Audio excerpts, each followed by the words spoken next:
So try po natin ano, unbilled costs by job. So ito po yung mga naka-float, no? So lakihan natin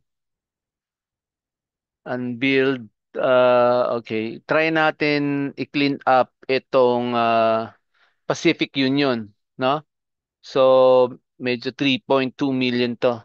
So go to invoice and then Pacific Union.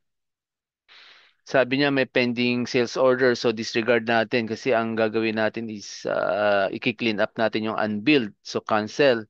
So ito yung lahat ng unbilled 3.2 million. So select all and okay. So isa-isahin natin siyang i-zero out. Okay, zero.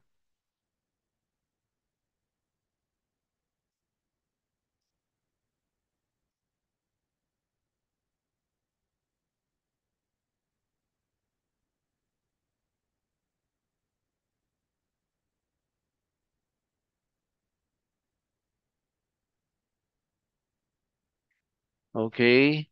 And then isa-save natin. Ito spelling check. Ignore na lang. Ignore. Ignore all. Option. Close na lang. Okay, check natin yung report ng unbilled. So wala na. Wala na. And then ang sabi ng ChatGPT is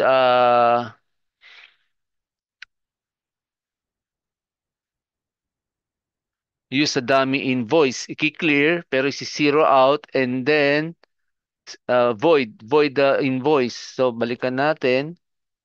Ah and then puntahan natin ang invoice. Nasaan siya? Eto, zero, i-void natin. Not delete, but void. Void, edit, void the invoice. Hindi naman na void. Memo, void. So ito na void na to. It doesn't affect the accounting. Ganun po. Try natin. Thank you. Bye.